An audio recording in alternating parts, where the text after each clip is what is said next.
All right, let's move it along. Let's talk about these refugees as well. And again, Jim Simpson, investigative journalist who has been following this stuff, his work has appeared as much of the programming on the Glenn Beck program on television as well as on his website, The Blaze. You've seen his work in many places, and he is focusing, I believe, today on not just the existential threat of our nation, but also what's happening with our culture, and how this is really an attempt to erase culture in Western world as well as specifically the American culture, right? Jim Simpson? More or less. Okay, here comes Jim Simpson. We have extended this session, by the way, and we will get questions, and then after we hear all this, we're going to eat, because you know, our stomachs aren't turned. Hi, folks. Hi. Well, sorry I'm late, and then I made a mistake of getting off the wrong exit, so I was running around, swearing and things. I don't know what I did in the car with me, I'll tell you. Well, actually, I sort of changed my presentation to include a bunch on sanctuary cities, which was requested. So I'll talk about both refugees and illegal immigration, and try to put them all together. This is the title of my new book. It's called Red Green Axis: Refugees, Immigration, and the Agenda to Erase America. And a little plug for my book. I actually have a bunch in the trunk of my car, which I didn't have time to come in because I got here so darn late. But I'll bring them in afterwards and we can buy all of them. First principles. I always start with first principles, even though I know you guys know most of this stuff. This is a sophisticated crowd. Probably don't need to tell you this, but I like to start from the first page. The issue is never the issue. The issue is always the revolution. Now, a 60s radical said that. David Horowitz quoted him. And it's the most honest they have ever been, because it describes exactly what their program is. And you can pick any program. It doesn't matter if it's illegal immigration, civil rights, gay rights, free speech, name it. Doesn't matter. The issue is not the issue for them. The issue only is useful so long as it advances their cause. And their cause, they like to call it the revolution, but actually it's the overthrow of this country to turn it into a socialist country with them in charge. Right. And of course, socialism for thee, but not for me. They're interested in being at the center of power and having all of the wealth concentrated among them, and they decide what to do with it. I call them entrepreneurial parasites, because that's what they are. They contribute nothing useful whatsoever, but they have become very good, like many parasites in the animal world, at taking over the host and sucking it dry, and that's what they're doing with us. And the resettlement and immigration agenda is a perfect vehicle for their cause. It dilutes the American culture. It makes us, there's so many people here coming from third world countries that don't know anything about our culture, our constitution, our laws, that we haven't forgotten who we are, but our nation is forgetting who we are, because our nation is being changed. And I wasn't here when Ann talked, but I'm sure she probably said, changing the nation by changing the culture. Changing the nation by changing the people. Changing the culture by changing the people, sorry. Sucks up welfare, really undermines the rule of law, creates all kinds of chaos, ethnic animosities, but cultivates loyal voters for the left. I heard something yesterday that over 90% of the Muslims coming into this country, I think maybe even 95%, register Democrat. Sure. And the refugee resettlement is a vehicle for the hijra, which Ann has talked about. Now, it was established. Now, here's where we get to find out just exactly how much of a leftist agenda it is. Our refugee program was elucidated in 1976 at the Conference on Human Settlements in Vancouver, Canada, UN conference. Okay? If you have studied the UN at all, you know that all the leaders are socialist, their agendas are all socialist, and that's what they talked about. They didn't talk about saving refugees from oppressive dictators. They talked about redistributing refugees throughout the world. They don't want to just redistribute income, they want to redistribute populations and resources. See, it's not fair that we've gotten to live here in the United States where it's nice and green and we've got all kinds of resources, while people in Somalia have to live in the desert and squalor. So they need to be redistributed over here. That's what's happening. And another inside the country initiative that's really a different version of the same thing is what Obama's doing now, redistributing low-income people into suburban areas, in public housing. Exact same thing. It's all the same thing. It's all a leftist redistribution agenda, but it is redistribution only in the West, and mostly in the United States. You don't see anybody in China doing any redistribution. You don't see anybody in Cuba or anybody in any South American country or any Arab country, anywhere else except for Western Europe and the United States. And the reason is, it's because we are the enemy. The reason is, we're the ones who need to be destroyed because we are the only ones standing in the way of their domination. That's the real agenda. Now, sanctuary. We all know about sanctuary cities. Well, guess what? Sanctuary was inspired by the Refugee Act of 1980. Just like the 1965 Immigration Act. Tom, can you give me a glass of water, please? Yes. Just like the 1965 Immigration Act, thank you, Ann. The Refugee Act was penned by Teddy Kennedy. And his goal with both the Immigration and Refugee Act was to change the focus from bringing in people that would contribute to our country to bringing in people from all over the world that would contribute to the Democrat Party in the form of voting. Okay? That's what the agenda was. So, but along with it, we had to hear all the leftist narrative that goes along with it. The United States is the cause of all the world's problems. All of the Central American wars are our fault. We're exploiting the poor. We are warmongers. We're the bullies on the block. And so, we need to be resisted.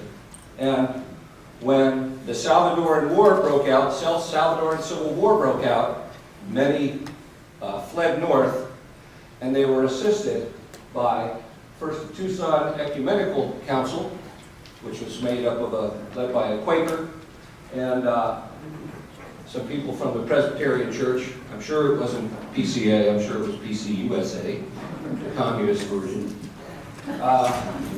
And then the Chicago Religious Task Force on Central America, whose explicit purpose was to oppose Reagan's policy in Central America. They had actually set up an underground railroad from El Salvador where they tried to vet the people coming from El Salvador for their political views. And they brought them north through Mexico, and there were actually organizations on the other side of the border that would line them up and bring them across. Catholic Church, folks. Yeah. Catholic Church.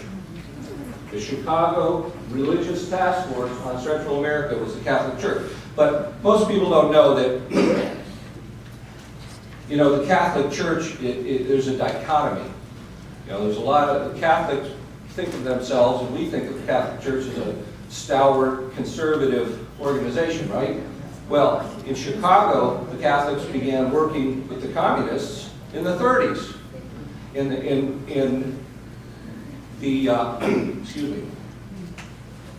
Saul Alinsky worked with the Catholic Church in Chicago, and the Catholic Church, on his behalf, created the Catholic Campaign for Human Development, which was a funding vehicle for Saul Alinsky's Industrial Areas Foundation.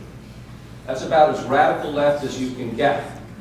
Okay? The Catholic Campaign for Human Development is now a program of the U.S. Conference of Catholic Bishops. Okay?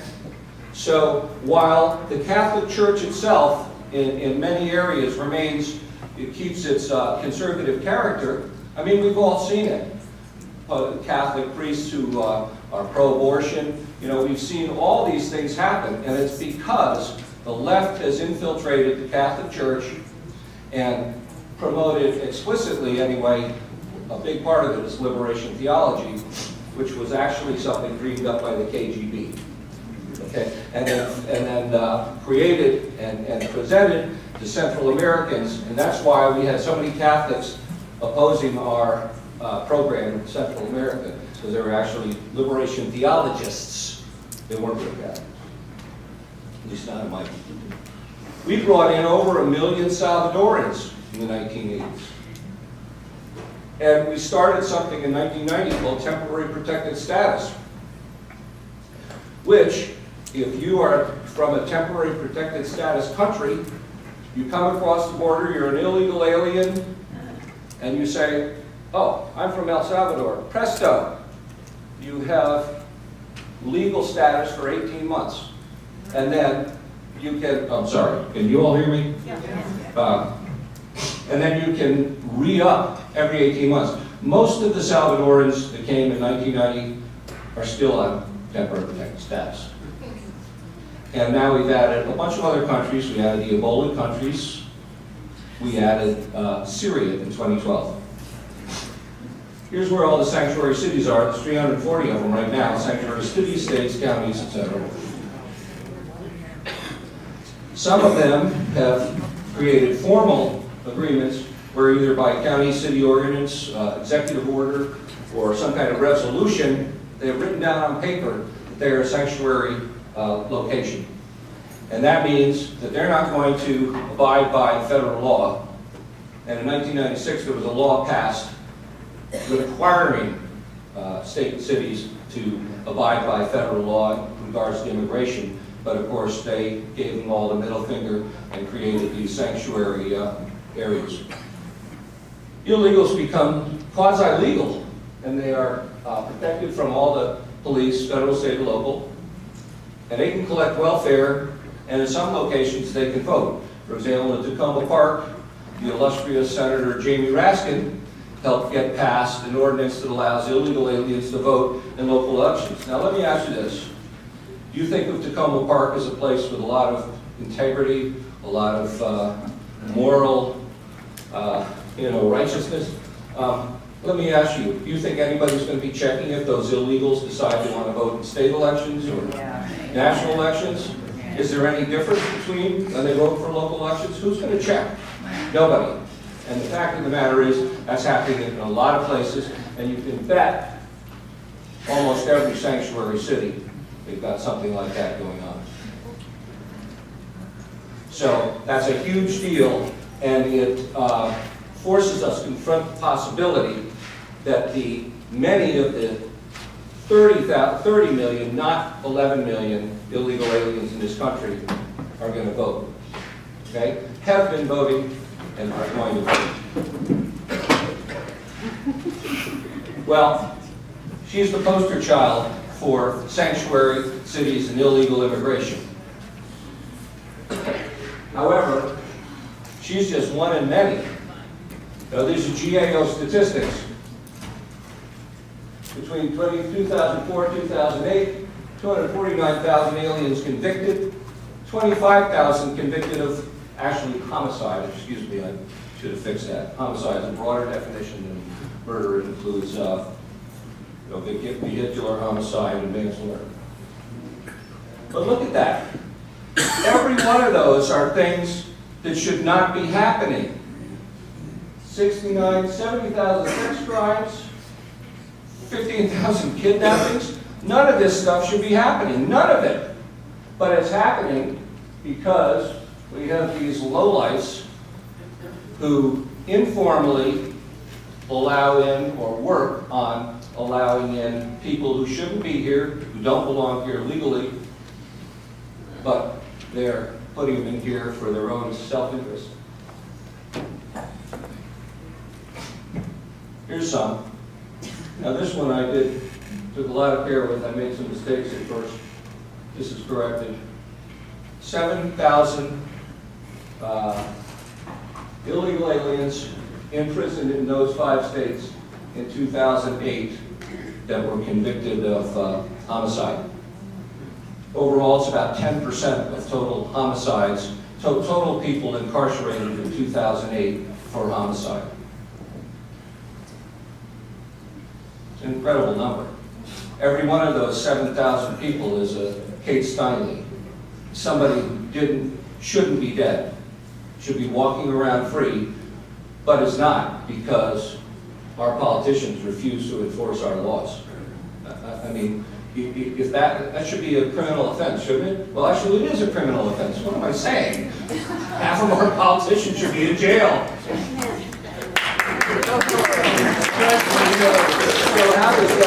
So how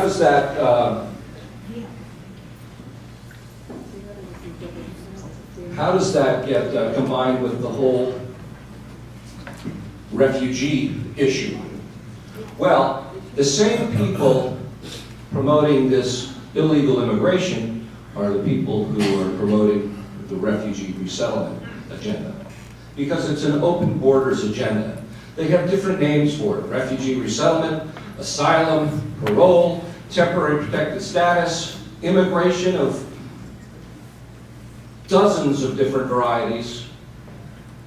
It's all an attempt to just wide open our borders and flood us with people from all over the world who will drown us in their problems, overwhelm us with votes for the wrong people, and turn this country into God knows what.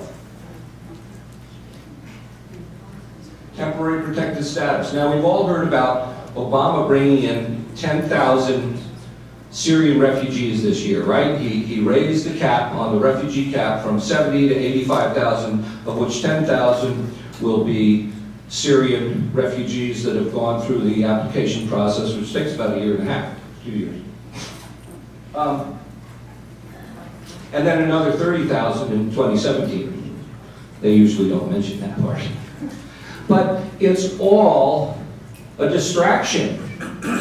It's all a distraction. Between 2012 and 2015, 100,000 Syrians have already come in through various immigration programs. Among those, we have temporary protected status. 5,000 approved, 5,000 eligible. That's 10,000 already here, folks. Forget about the 10,000 that are coming.